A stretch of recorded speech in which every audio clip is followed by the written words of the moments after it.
María Zambrano es una filósofa española nacida en Málaga en 1904 y fallecida en Madrid en 1991. En este arco de tiempo conoce también una estancia larga en Segovia, donde conocerá a Antonio Machado y donde se familiarizará con la obra de San Juan de la Cruz. Y conoce también el exilio republicano, un exilio que la lleva a distintos países de América y de Europa y del que regresará para morir algún año después en Madrid en 1991. Su obra más importante, tal como ella reconoce en multitud de ocasiones, es Filosofía y Poesía, escrita en el exilio mexicano en 1939.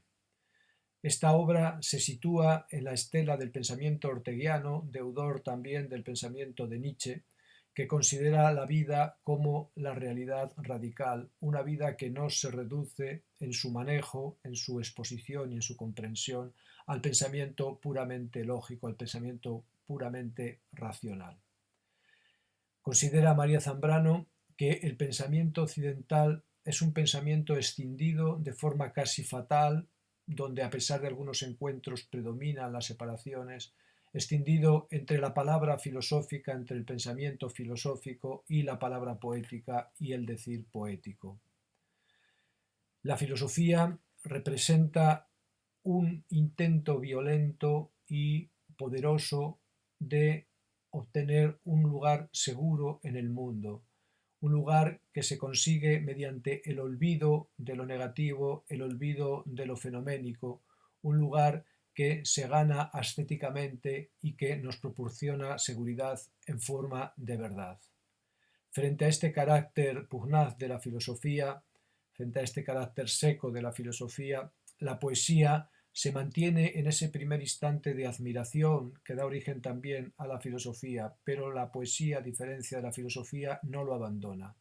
La filosofía en su hablar, en su comunicar, no quiere dejar nada fuera, no quiere poseer, se entiende a sí misma como una donación que no se recoge para coincidir consigo misma, se confiesa un intento de compartir utopías, un sueño de lo indistinto, de lo inagotable, de lo que de alguna manera nos acoge sin división. Considera María Zambrano que el pensamiento occidental, que la historia del pensamiento y del arte efectúa históricamente esta tensión agónica entre filosofía y poesía, habiendo momentos en los que domina la filosofía, otros momentos en los que domina la poesía y momentos en los que ambas se dan la espalda una a la otra. El primero, que de alguna manera intenta establecer la primacía de la filosofía sobre la poesía, pero sin cerrar el paso a lo poético totalmente, es Platón. Platón, de alguna manera, aun subordinando la poesía a la filosofía, aun expulsando a los poetas de la ciudad, mantiene, a través de la idea de belleza y de la teoría del amor, mantiene la palabra poética como una palabra significativa. Después de Platón, sin embargo, en las efectuaciones posteriores a la Edad Media, la filosofía se convierte en metafísica y esta metafísica yugula, excluye totalmente la razón poética y se convierte así en una especie de teología, en un ascetismo de la verdad que niega entonces lo particular, lo concreto, lo doloroso. Sin embargo, en este mismo absolutismo de la razón hay un momento en el que esta misma razón se transforma en razón poética, en palabra poética. Es el momento del romanticismo, donde la poesía se ve a sí misma como creadora de todo discurso, como creadora y dadora de cuenta de toda la realidad. Sin embargo, este momento de plenitud que acoge a la filosofía, pero dentro de la poesía, se ve quebrado en el siglo XIX, cuando la poesía de alguna manera se torna lúcida y se vuelve a separar de la filosofía, se vuelve a independizar de la filosofía. La poesía, a pesar de esta independencia, a pesar de que parece que gana la partida de nuevo la filosofía, es en sí misma más potente que la filosofía,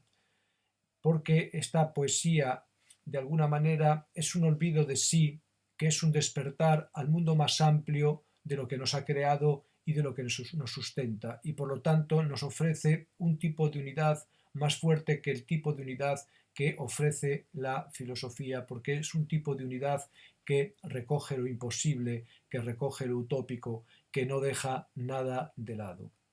De alguna manera, entonces, aunque en el momento actual poesía y filosofía se enfrenten una con la otra desde una lucidez que hace de cada una un reino independiente con su propia filosofía, su propio pensamiento y su propia moral, quizá algún día la poesía pueda recoger como elemento más potente que la filosofía, pueda recoger todo lo que la filosofía sabe para fijarlo lúcidamente y para fijarlo para todos, dando cuenta del sueño de todos. La poesía y la filosofía, los dos decires fundamentales de nuestra tradición, se aproximan cuando la verdad filosófica se reconoce como parcial y cuando la poesía sufre, dice María Zambrano, el martirio de la verdad y de alguna manera también se torna lúcida. Quizá piensa no es todavía el momento de la unión entre filosofía y poesía, no estamos quizá todavía preparados para una razón más profunda que la razón filosófica y un decir más lúcido que el decir poético, pero será una tarea de la filosofía, será una tarea de la poesía, quizá intentar lograr esta unión.